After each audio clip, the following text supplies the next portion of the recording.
Good morning, good afternoon, good evening from wherever you are joining us from. I am glad that today you have taken time to join us on this first ever edition of the Productivity Zed360, brought to you by the Ministry of Labor and Social Security, the National Productivity Development Department. Today is a very special day because we have gotten hold of one of our key speaker, I think who we have always desired to have. Remember last year we were supposed to have Dr. Mujajati on this show, but it was a little bit difficult because of one or two things. But today I am glad that we have him.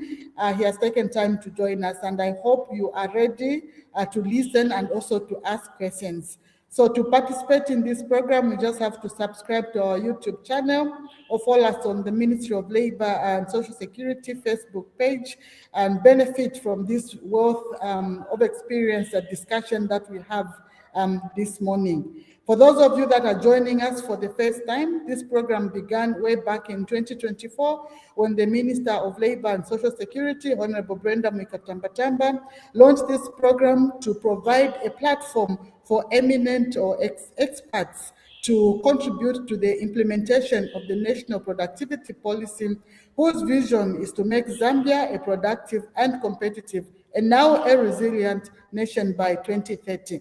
You are aware that the Ministry of Labor has been doing quite a number of activities, not only online, but also in our communities, where a community productivity sensitization program was also launched to provide for different audiences. So this is just one of those audiences that we use to promote productivity and ensure that people get the message. We're also sometimes live on ZNBC TV, and this Saturday we'll be live on the Breakfast Show on Zanis TV, just to promote this productive culture and just sensitize people on what it means to be productive.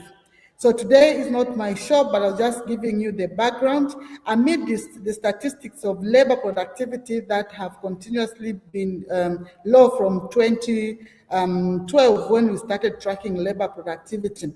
And our topic today aligns with the concern of low labor productivity, and maybe it could be that the way we work and how we work, our mental health, our well-being is affected, and hence we're not able to optimize on the little resources to create value in our various workspaces. So today, allow me to introduce our speaker, who is not just a well-known speaker, but I think he is a medical specialist, an associate lecturer, a philanthropist, an entrepreneur, and a social influencer. I'm sure most of you follow him on your Facebook page. You remember the famous watermelon and many others that are very familiar and associated with his name. So today we are featuring Dr. Aaron Mujajati, who is a distinguished figure in the medical field and renowned for his extensive expertise and contribution to healthcare in Zambia. Dr. Mujajati was born in Zambia and has a rich educational background that includes a Bachelor of Human Biology, a Bachelor of Medicine, and a Bachelor of Surgery from the University of Zambia, and a Master of Medicine in Internal Medicine from the same institution.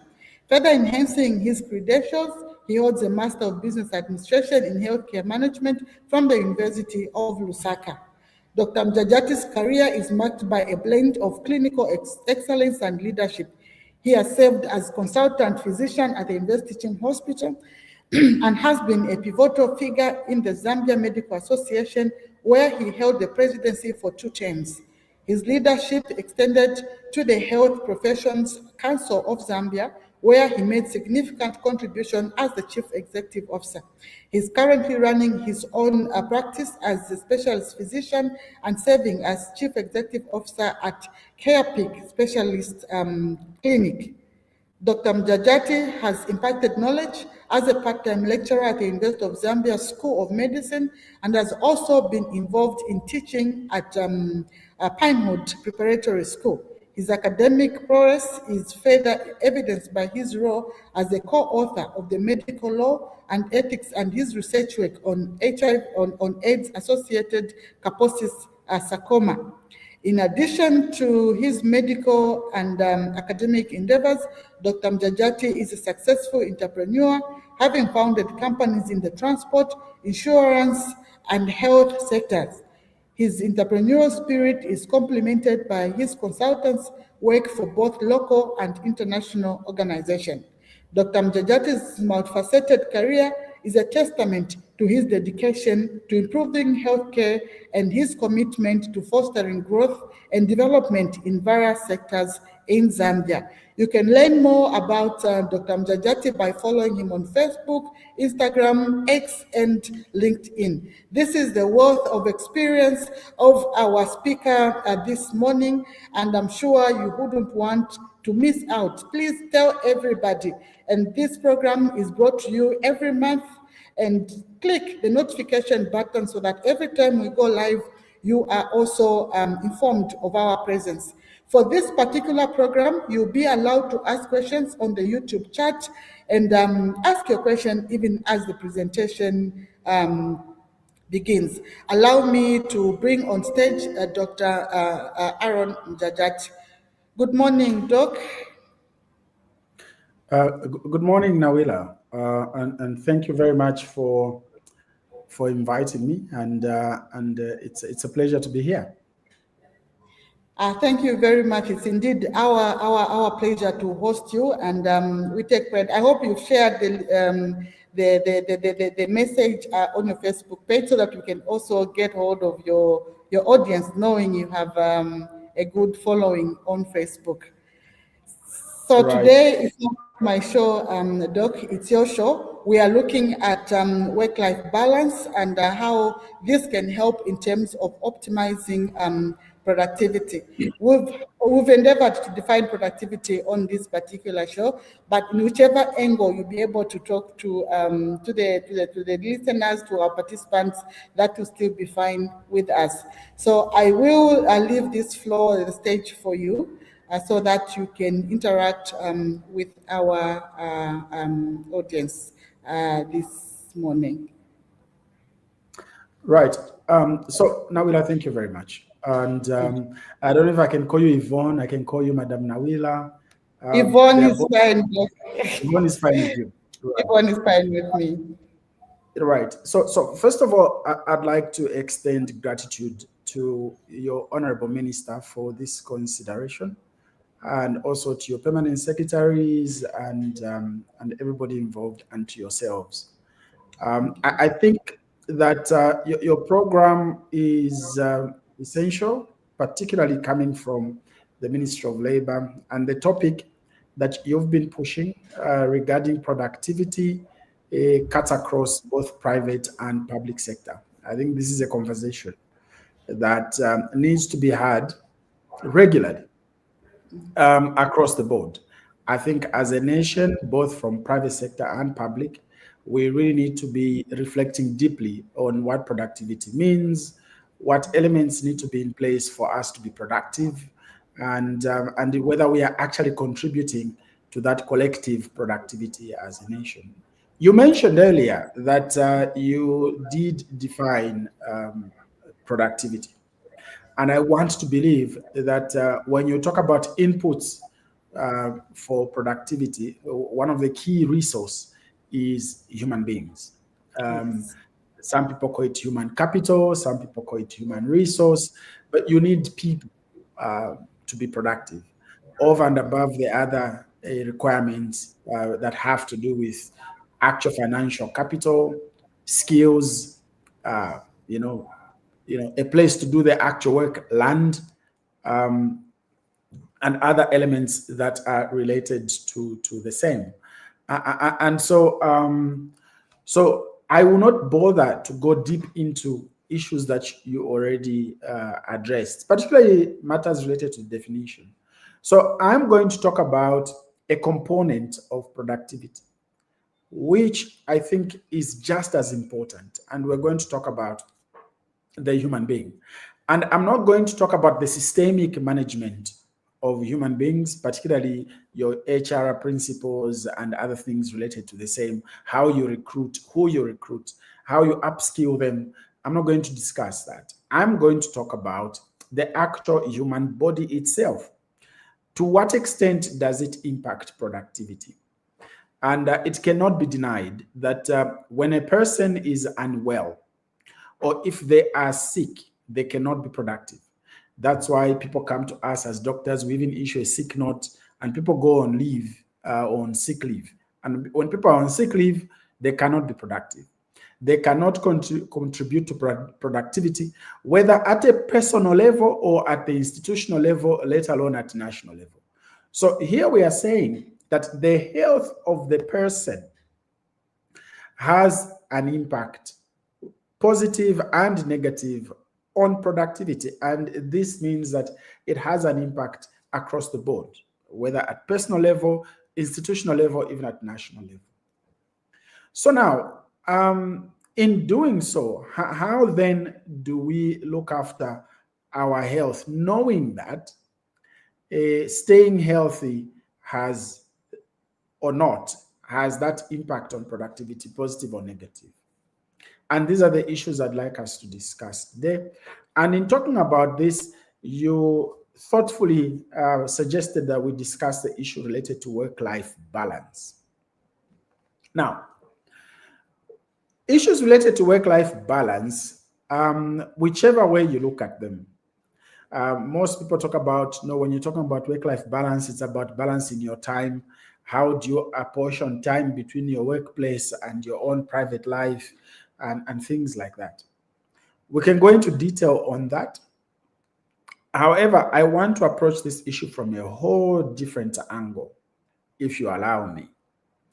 And the angle I'd like to approach it from is that, having looked into matters related to work-life balance, I am of the view, and I'm persuaded, that majority of the work that relates to work-life balance has to do with the individual themselves than it does the institution.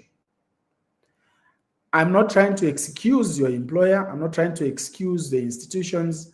All I'm saying is that when you put it on the scale, you will find that the things that the employer has to do to promote work-life balance are not as big and are not as impactful as the things that an individual has to do for themselves to attain that thing we talk about related to work-life balance.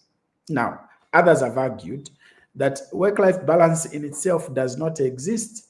It's an issue that should not even be discussed. But remember, that's a very philosophical and academic argument that is outside the scope of this conversation. So in this conversation, we will discuss work-life balance. And I'll be approaching it from, we will touch on the institutional requirements, but I really want to approach it from an angle that has greater impact in terms of outcomes. So work-life balance, really, the person or the institution really responsible for work-life balance is the individual themselves. The individual themselves. If you are taking notes, please take note. That's my initial claim, and I will justify that claim until the end of this conversation. And I'm glad that there's a portion for question and answer, and I will leave space for question and answer. So if you allow me to speak for at least 15 to 20 minutes, and then we can open up for questions. We have an hour together so that we spend more time addressing questions. So the point I'm trying to make is that, number one, I said that when it comes to work-life balance, the responsibility or the weight of attaining or achieving work-life balance is on the individual. And why do I say that? I say that because the very individual, first of all, must accept and acknowledge that there's need for them to balance their lives. This thing called work-life balance. And the issue of balance doesn't just relate to work and your life, it relates to everything else in your life. And for me, it starts from there. We need to have individuals at personal level who understand and have prioritized work-life balance, without which we cannot discuss work-life balance. It will be a conversation in a vacuum. So the first thing is that if you are listening to this conversation and you are on this platform, understand that my first point to you is that you as an individual, you need to accept the importance of work-life balance. Why is work-life balance needed in your life is that without balancing the equation, and the equation will be balanced very shortly, is that whichever area where you are leaning the most, the other areas you are not dealing with will suffer. And here's the tricky part about this work-life balance issue, is that whichever area you neglect will affect the areas you are also taking care of. Let me explain. For example, let's assume you neglect your family time and you are spending so much time in your workplace. Your family collapses. Why? Because you've not been paying attention to your family, and your family can collapse in all manner of ways. You may have wayward children. Your partner may not be connected to you and they even want a divorce.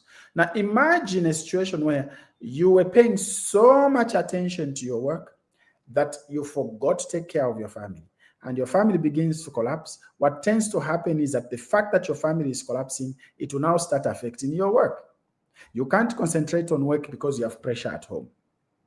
And that's the problem you have with work-life balance, is that whichever part of your life where you do not balance, it has a vicious cycle to start affecting the other areas.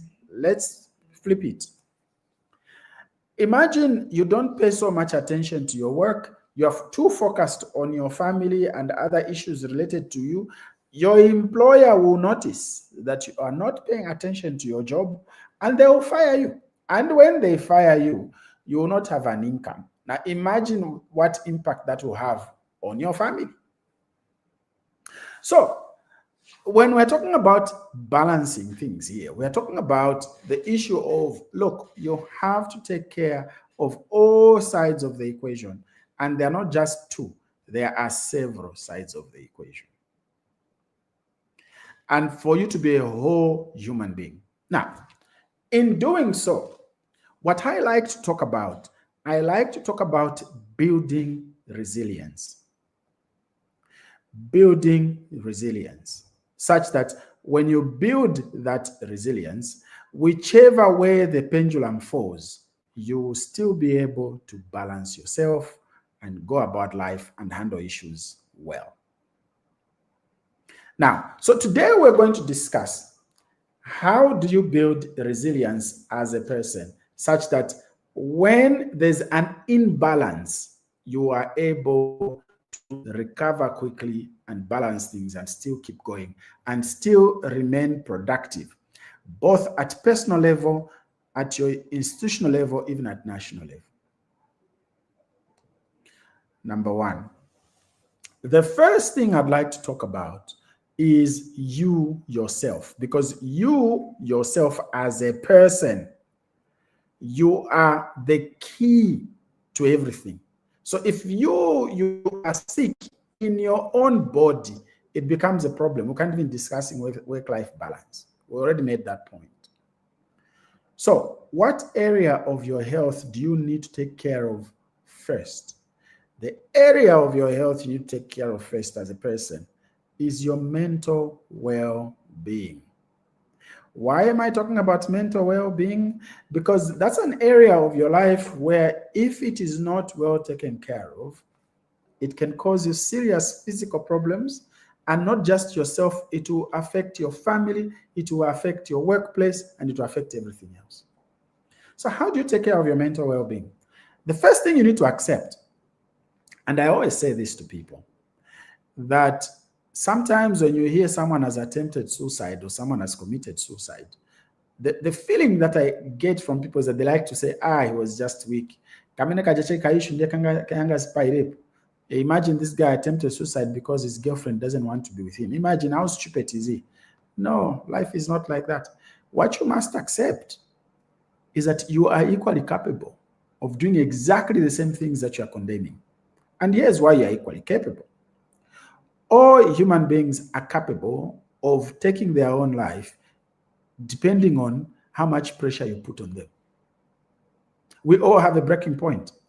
For your friend, it's just a girlfriend turning them down. That's their breaking point. Don't laugh. You also have your own breaking point. We just need to find it, and you'll be there committing suicide also. So understand this, that as a human being, you are vulnerable to mental health challenges. So accept that. Once you've accepted that, then now you start building safeguards. What safeguards do you need to build for you to have this resilience? The first one is understand your triggers. All human beings have triggers. You do have things that trigger you. The things people call boundaries. No, I have boundaries, I have boundaries. Nima triggers yaj. The things that trigger you. The things that cause anxiety. The things that cause you unrest in your mind. Those are the triggers. So what triggers you? All right? So you need to pay attention to that. What things trigger me? What things draw me into a stressful situation? Now, talking about stress, understand that stress is natural to start with. And without stress, you wouldn't survive as a human being, because that's what helps you to run away or to fight for your life. You need stress. Now, we are only worried when stress prolongs. Now, if you don't know what stress is, have you ever been afraid or startled and your heart is beating very fast and you're even shaking, you're scared, or you're just feeling anxious? That's stress. Now, that is because of hormones that your body has released for you to be able to fight or flight or run away. And you need that for survival. Now, stress hormones, we need them in very short intervals. However, it becomes a problem when you are constantly stressed. That very thing that is designed to protect you can literally cause you serious physical problems to the point of death if you are constantly stressed.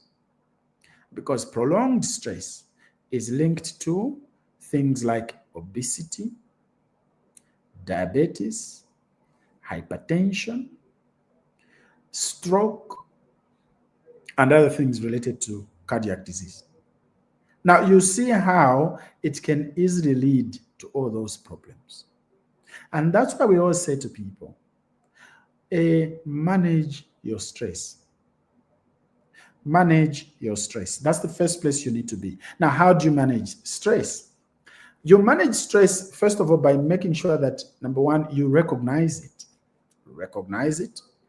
Number two, recognize your triggers. What things stress you? Once you've recognized the things that stress you, you now start to look at coping mechanisms.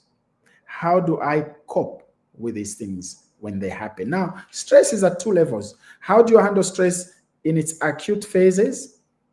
And how do you prevent it from overwhelming you? Now, those are some of the things we're going to discuss. Now, I will not list one by one issues. What I'll do is that I will list and discuss the things you must do, or the things or habits. Here it's about habits, really. Habits that you must build, that you do at a consistent basis, that help you become resilient. First habit, build strong social connections. Build strong social connections. Why do you need strong social connections? It is because when the chips are down, you need people around you that can help you navigate difficult situations in life. Now, I know men are very poor at building social connections. Men are terrible. Women are good. Maybe that's why they live longer. That's why you find that widows live longer than widowers. Have you noticed that when a man dies, women survive? But when a wife dies, men, most of the time, are confused and they die sooner. Why? Because men have very poor social connections outside of their wives. Yes, majority of them. Apologies, I needed to switch off this thing. It was making noise in the background. Men have poor social connections. Have you seen how men can be drinking with somebody for 6 months and they don't even know the name of the person? They don't even know where the guy lives, how many kids he has, if he has any, or whether he's married. We meet over football and we'll be arguing over football, calling each other things like chairman, big buyer, boss, and that's all we know about the guy. We don't even know his name, but he's our friend.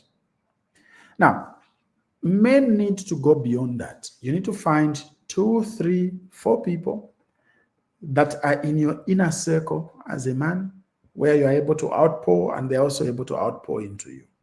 So strong social connections. Women are good at that. So women keep doing that, men learn. The other thing you need to do to help you build resilience for both your mental health, including you being productive in the workplace, and it's also related to social connections, but this one is more of a spiritual connection. You need a strong spiritual connection. Whether you're a Christian, be a good Christian. If you're a Muslim, be a good Muslim. If you're an atheist, be a good atheist. Even people who don't believe in God know that there is a metaphysical connectivity to human beings that we can't fully explain. It is there. We can measure its effects, but it's recognized. Do yoga or do meditation. But the point is that you need that spiritual connection. What you call it is really up to you, but this one cuts across, both for people who believe in the gods and those who don't believe in the gods. If you are practicing African voodoo, be a good African voodoo practitioner, because you need that connection. You get the point.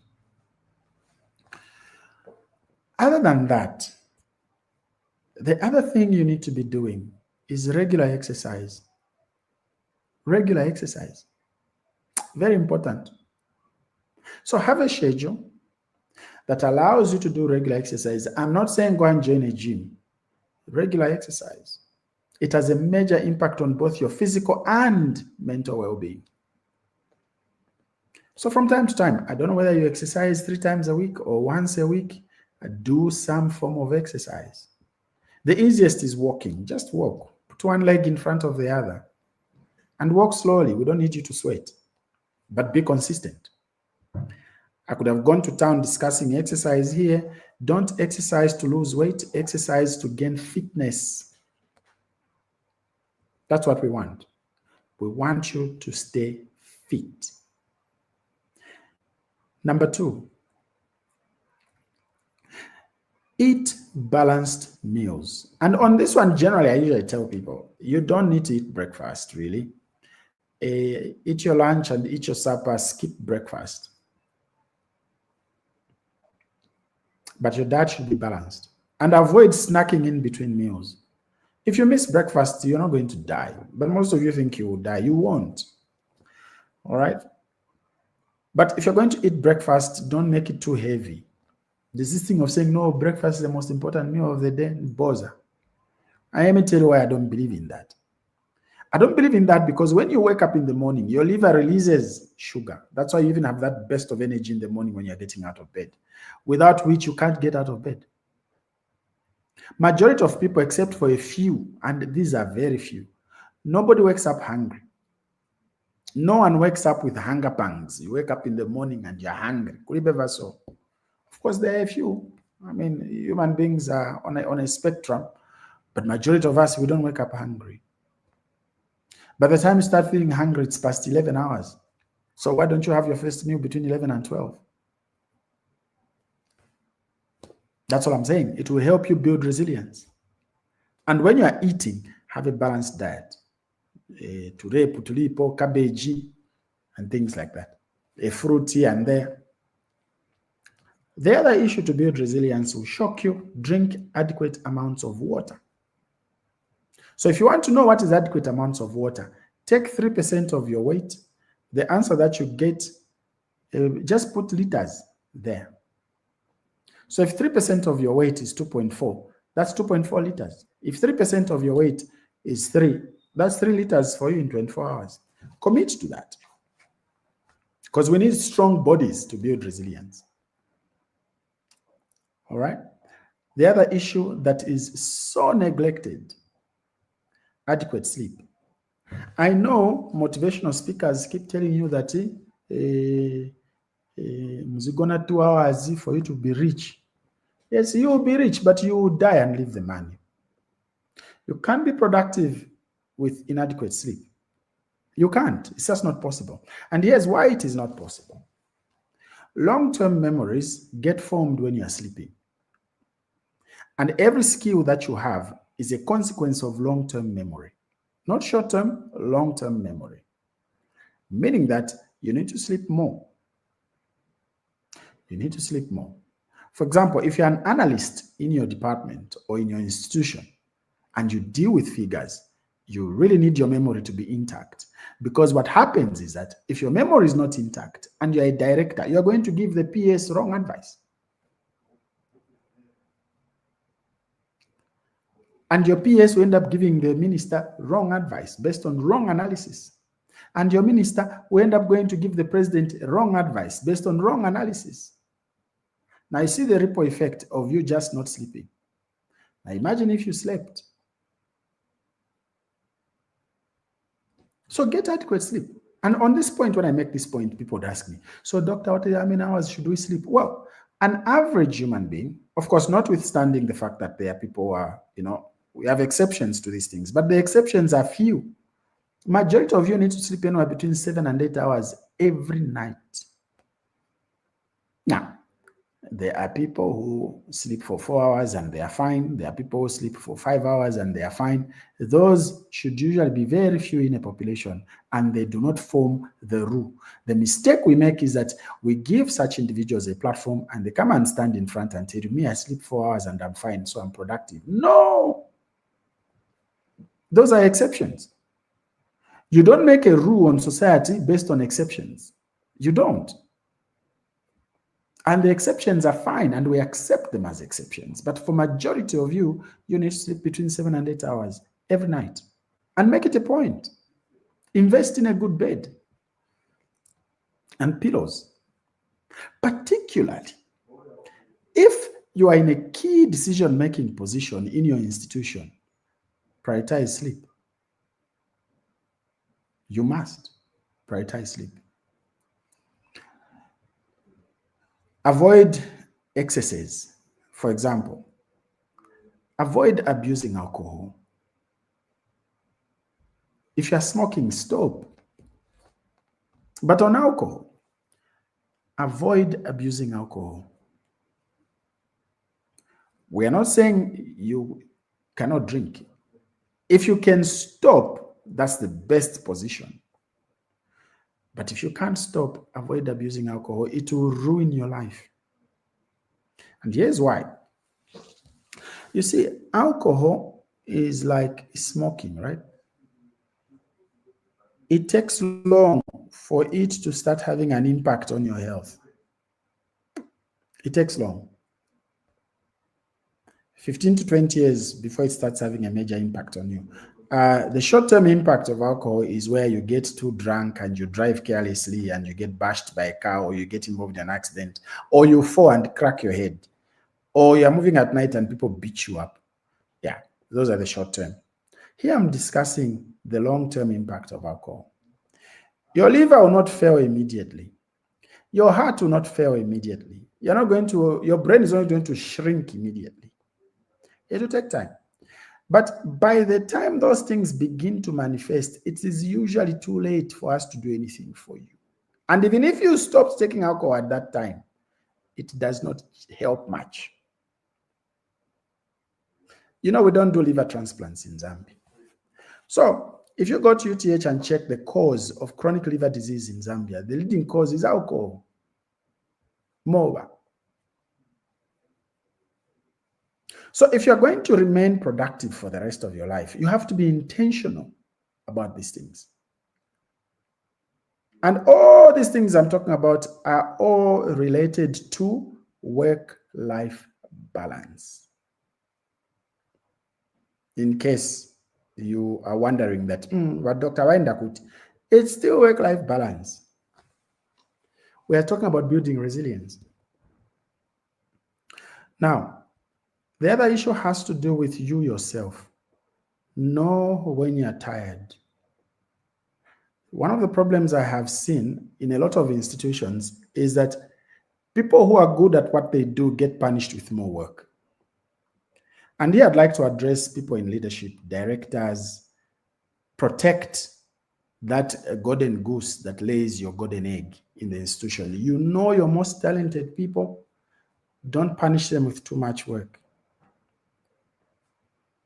This happens a lot. I was a civil servant before,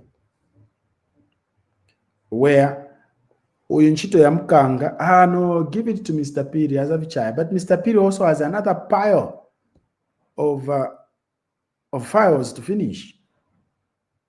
You still throw another file on him and say, because this one is urgent, but PS by Funa.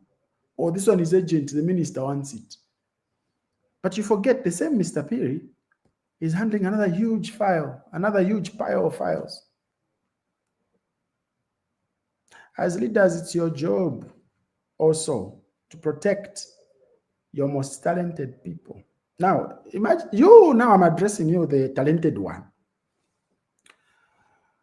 You know, when you're very good at your job, you also need to protect yourself. You need to be able to approach your director or your supervisor, of course, without getting fired, and say, look, in Chito Manpasa Gudara, in Angry Manpasa, I won't be able to finish it efficiently. Okay, so let's strike a balance. Which one do you want me to work on first? Because this other one also has a deadline. Now, what you must understand is that if I pick on this new file, we have to push the deadline of this one. It can't keep the same deadline. Why? Because you will get tired. There's something called burnout. And one of the things that is not properly managed when it comes to burnout, both at individual level and institutional level, one of the things that is not properly managed in institutions is burnout. Especially the burnout of the talented people. So you have to recognize yourself and say, you know what, Nalema, mentally I'm not okay. And I'm not saying use this as a way to deny to work or to promote your laziness. No. Your bosses can actually see that walema. So when you're tired, be honest. The other thing is work-life balance also. Learn to go and leave. I don't know if the civil service has improved nowadays. By the time I was leaving the civil service, I had over 375 untaken leave days. And I left without being paid those leave days. But that's very unhealthy. But of course, I was in the healthcare space as a doctor. It's difficult to go and leave. You're an essential worker. But at the same time, in fact, this issue of burnout is very rampant in essential workers, police officers, doctors, nurses, very rampant. So when you're talking about work-life balance, you have to recognize when you're tired and go on leave. Leave was designed for a reason. Another area where you need to build resilience, and I'll close with this point so that we can open questions, is a strong relationship with your family, your spouse, and your children. Spend time with your spouse and children. You can't be a man working so hard, you don't even know the names of your children. You don't even know what grade your child is. Why? Because you leave the house so early, your children don't even see you. They don't even know that you were in the house last night. So you need to build that strong connection with your spouse and children. And that's how you build resilience. And that's how you strike the work-life balance, is like building that resilience. And that's what keeps you productive, both at the level of the institution and at personal level. All right. Shall we open for questions? I don't know whether you have questions.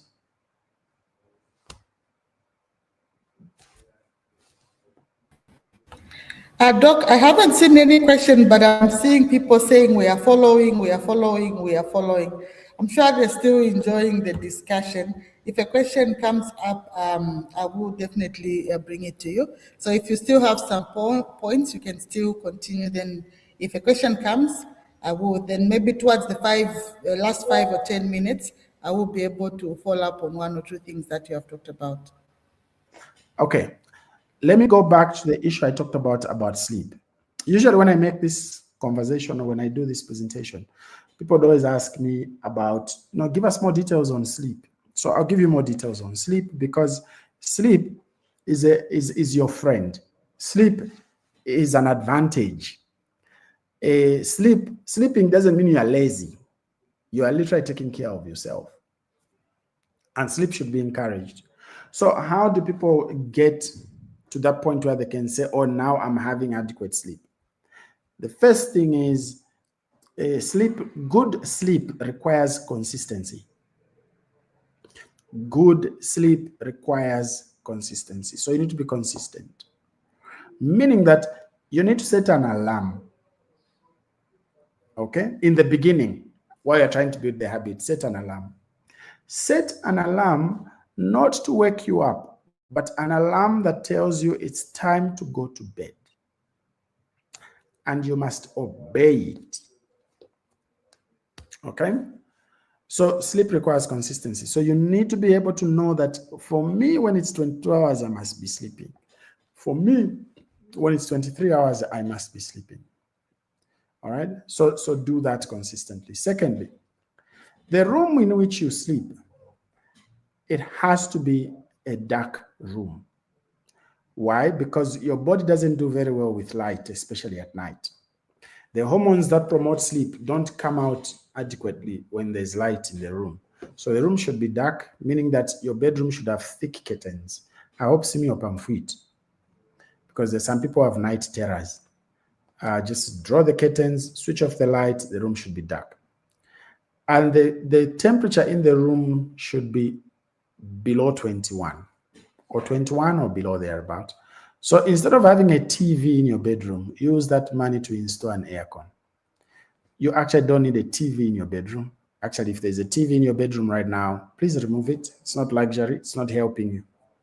There's no point in having a TV in the bedroom. The bedroom is for 2 things.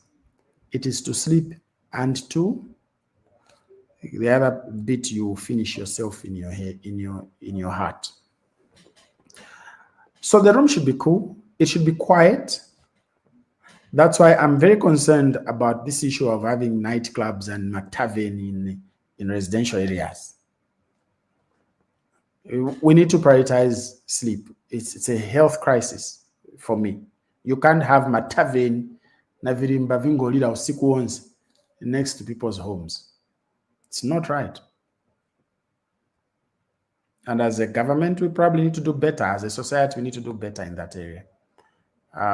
Either they soundproof these places or they close them down. It's a serious health hazard. Okay? Sound pollution is a serious problem. We take it for granted a lot. Why? Because it's insidious. Mwana mungani luxury. It's not luxury. Sound pollution is not luxury. It's a serious problem. It's a serious issue. The other issue to get adequate sleep is that when you go to bed, remove distractions. And one of the key distractions that mess up your sleep is your phone. Put your phone away. It's time to sleep. Take your sleep seriously. Put your phone away. If you must, switch it off. Switch it off or put it on silent. Whoever is trying to reach you, you'll find the missed call in the morning. You'll find it and you will call them back. So put your phone away. The world is not going to end because you put your phone away or because you switched it off. No. The world is not going to end. And even if it did, so what? So value your sleep that much. You will notice a huge, huge difference in your life. The moment you start valuing your sleep, just starting from there, you have clarity of thought, very clear thought thinking. Even the things you were naturally forgetting, double chat ukumbuka, or in meeting, so PS wafunza question, you answering just nice. That's why I always insist, people who are in analytical jobs should prioritize sleep. We need a very healthy long-term memory. There are other benefits to sleep that I can't mention here, just in case the minister or the PS is listening. I want to be invited next time. All right. Do we have questions?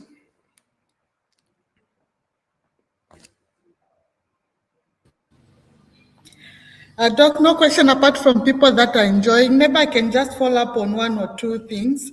In the discussion, so in your discussion, you have talked about how we can build resilience, and you've actually outlined a number of the things that we need to do.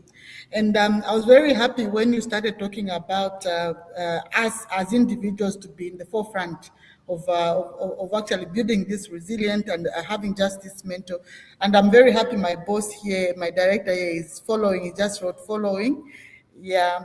And how the most talented people are normally abused. And I'm actually on leave, but I'm here trying to do this particular discussion. So this is what you're talking about. So what I wanted to follow up is in terms of individuals, yes. So how does actually one balance up the issues of working very hard, being most talented, and also the issue of trying to earn a living, and the issue of work? So these three different components. So in your introduction, we said you are a medical specialist, you are entrepreneur, and you are a family. So how do you just manage this? I know you've talked about sleep, eating, and things like that, but you've got like three different careers as an individual, and you want to make sure that you thrive in all these three areas. So how do you uplift one so that the other one doesn't suffer? I think that's what I want a little bit of clarity on that. And then you also talked about things that trigger us. There are certain things that you can't even anticipate. You know, you are in an environment and you don't even anticipate that you get angry, and here you are, you find yourself in this particular situation. And some people have told us that we've got different temperaments, and we're just all different on how we respond to this. So what are some of the things that can help us, and especially those things that we don't anticipate? Usually the things that you anticipate, you can say, okay, I can use a verse, so I think I'll be able to keep quiet. In a home, you can say, but now you are meeting totally strangers, you don't even know that they could even cause a trigger. So are there some points that I can walk away with that can just put me on guard as I look at these triggers in my life? I think those are the questions that I had myself. Okay. So how do you strike a balance between being so busy work and trying to earn a living?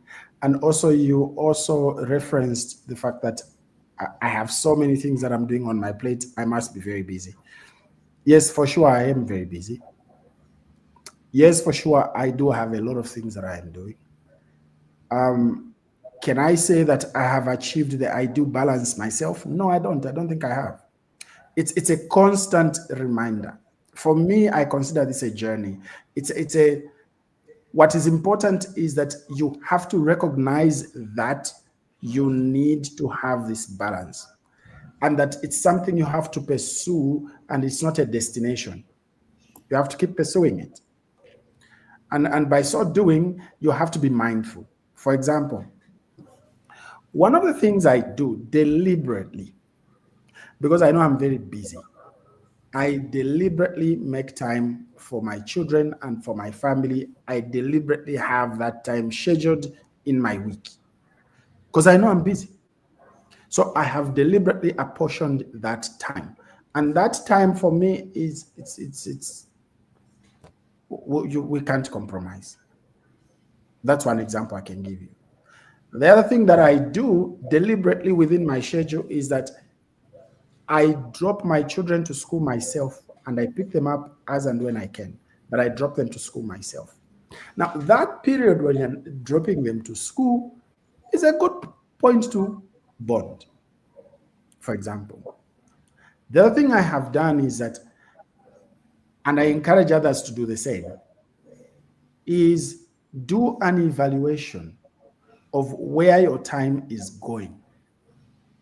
Where does your time go? Because as human beings, I always say to people that it's very easy to know the person by looking at two things. Where do they spend their money and where do they spend their time? It's easy to know somebody. Just look at those two things. Now, when you're talking about balancing here, we're balancing both finances, we're also balancing time. Now, with time, you have to do your own internal evaluation. Where does my time go? And then start trimming or removing activities, events, and individuals where your time is going that you yourself in your heart, these are not priority areas. So start removing those. And that's how you strike a balance with time. Now, time is a very interesting phenomenon. Whatever you spend time on, you are giving that thing or event your life. Why? Because your entire life is measured in time. How do we measure time? Seconds, minutes, hours, days, weeks, years. Right now, this 1 hour I'm spending with you, I have literally given you 1 hour of my life, and so have you. So time is very sacred. And when you are wasting time, you're not really wasting time, you are wasting yourself. So you need to be very jealous and guard jealously where your time is going. So how do you balance, you're supposed to earn a living, you need to do this, you need to do that. It's really about cutting out the excess fat. Cut out the unnecessary expenditure. There's a lot of areas where we put our time that we don't need to. And so for me, that would be my answer to your first question. Your second question, my triggers, Doc. My triggers. Now, so there. Now, Those remember this about the way. For the most part, you will notice psychologically, right? That what you do or say to me is not as important as how I respond. So what I generally teach, especially people that I coach personally, and this is, you have to exercise it. It's like a muscle, and you have to exercise it all the time. You must always remind yourself that what really, really matters, it is not what has happened. It is not what people have said. It is how you have responded. Even in the workplace, people will not judge you because somebody insulted you. No. They will judge you the way you responded to the insult. And that's what will even form their opinion. And that's what even disturbs you internally, is how you are responding. So you really need to find a way of being very intentional about what you are allowing to disturb your peace. Because it is you who gets angry. It's not them. It is you who chooses what upsets you and what doesn't upset you. And even if you are disappointed about something, the way you react matters. The way you react matters. I have seen this both at myself personally and also in other people. Have you noticed how every time you react angrily to something, in the next few hours you start regretting everything you said angrily? So when you are triggered, notice that I'm triggered. Instead of responding immediately, I generally encourage people, take a few minutes, just don't respond. Even if it's an email, and this is the worst part, never write an email while you're still upset in the workplace. Osa. Just don't do it. Don't even write a letter, whether to a junior or to your boss. Do not write a letter when you're upset. Wait. Can take on paper first. Your emotions have come down. Fully, because your emotions will come down. That anger you are feeling, that indignation you are feeling, it will come down. Just give it time. Just wait. You'll respond far much better. You'll manage your trigger much better. Sometimes I advise people that I coach that when you're in a very tense situation, if you feel like, okay, if I remain here, I'll not be able to manage myself well, excuse yourself. Walk away. Then come back when you have fully calmed down. So don't do it, especially kunchito. Timazimanga maningi kumunchito muzinchito, because sometimes we write an email while we're upset, we react to a junior while we're upset, even a senior while we're upset, and we cause problems for ourselves. Because they'll judge you based on what you said, not so much how you were provoked. Because the size of the provocation is only perceived by you. The people who are watching you get angry, to them it's probably small, but for you it's big, by the way. But the people who are observing you, they're not perceiving it the way you are. So bearing that in mind, that the people who are observing me or through the observers, this provocation that has happened may not be as big as I'm seeing it for them, because it's not them who are being upset. However, the same people, when I react, they will judge my reaction more than the provocation. So just bear that in mind. Yeah. So it is in your best interest that you wait, calm down, evaluate, and then respond. Instead of reacting, you should respond. It's far much better to respond than to react. Because every time you react, you are hurting yourself. But when you are responding, you are addressing the situation. Yes, that's how you manage your triggers. Just bear this in mind, that there's a big difference between reacting to a trigger and responding to a trigger. Because a reaction is instinctive and it's rushed. And you are appealing to your best instinct. A response, however, is thoughtful.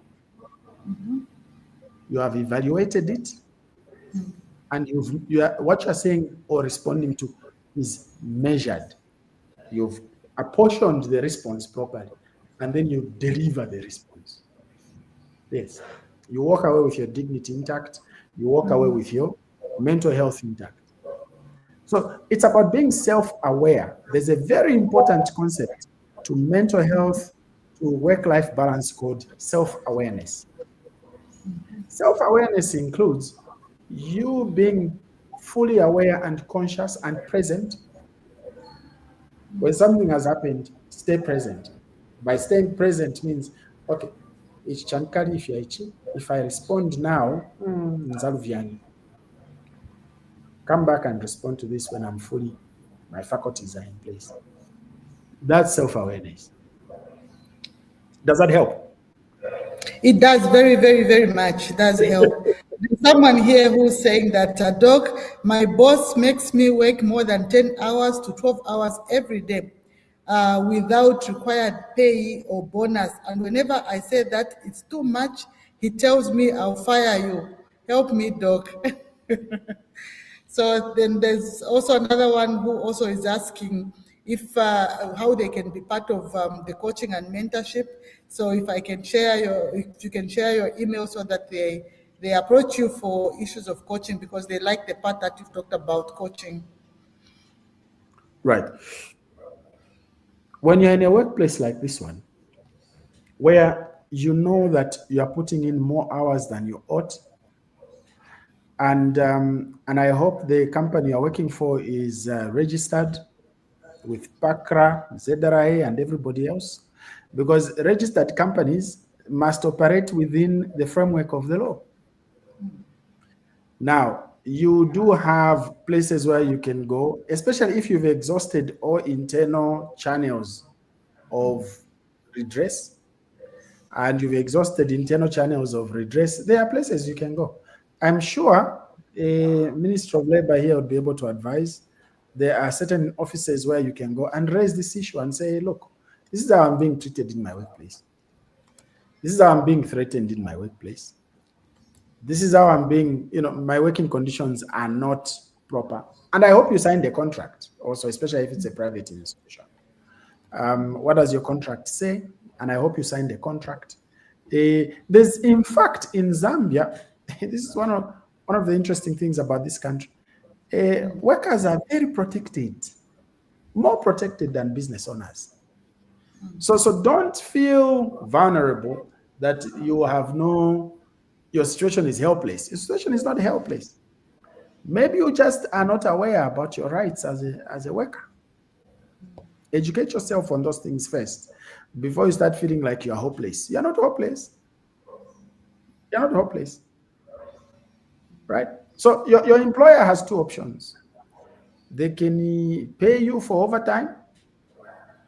They can increase your salary, or let them employ more people. The fact that you're working long hours like that, it's a sign to the business owner that we need to employ more people.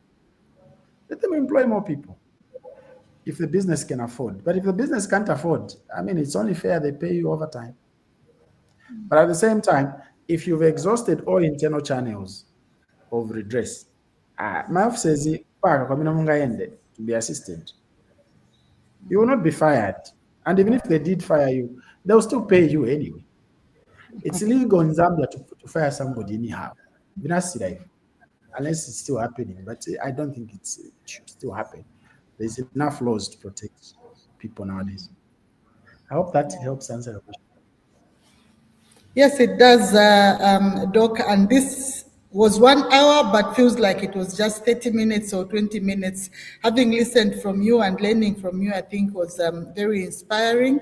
I see myself in most of the things that you've talked about. Drinking water. Yesterday, I saw you posted on your story that go drink water. Then I rushed and had a glass of water. I think I've been a victim, and so this has also been very, very helpful to me at a personal level. In terms of the habits that we must build, I think you have rightly put them for us to know how we can build strong families, build strong spiritual standing. All these are some of the things that you have mentioned, and the issue of self-awareness, I think, is very important for us. And one thing that I take away with is that no one is going to make us well apart from ourselves. So each one of us and each one of you viewers here must make it deliberate, intentional to be well. Otherwise, if you keep on looking for another person to make you well, I think that will never happen. And I think this is the challenge that we've had in most cases as we promote productivity, because people still expect another person. The rate of dependence, even on our health, is actually too much. You expect someone to even tell you to say, go to the hospital, go and seek the doctor, and such kind of issues. But I think you put it very, very well. Our mental well-being is very important, and it's our responsibility, regardless of what the employer may put in, but we must take it personal. So thank you very much, Doc, for appearing on our show. In case there are questions, I'll still forward them to you so that other people that still want some more information can get to you. But on behalf of the Ministry of Labor and Social Security, and in particular the National Productivity Development Department, we are grateful that you joined us, and I've seen this has had a very good following, and people have learned, because it's very important. As we pursue the productivity journey, it is important to look at how well we are in terms of our well-being. So this has been a very, very inspiring discussion. Until next month, when we bring you yet another eminent person to discuss a topic that I'll be able to share on this page. Please subscribe to our channel, follow us on Facebook, so that you learn more on how we can build resilience in our lives. Should you have any questions that is bordering on your mental health in terms of your workplace, I'll put up my number there. You can just call me. I will be able to facilitate through the labor department in terms of how you can be helped. So thank you very much, Mbala. Thank you very much, Ipata, Sorwezi, and everybody else that have joined us from where you are. Have a productive week, and God bless you. God bless you, Doc, and remain well and remain inspiring us all the way. Thank you. Welcome.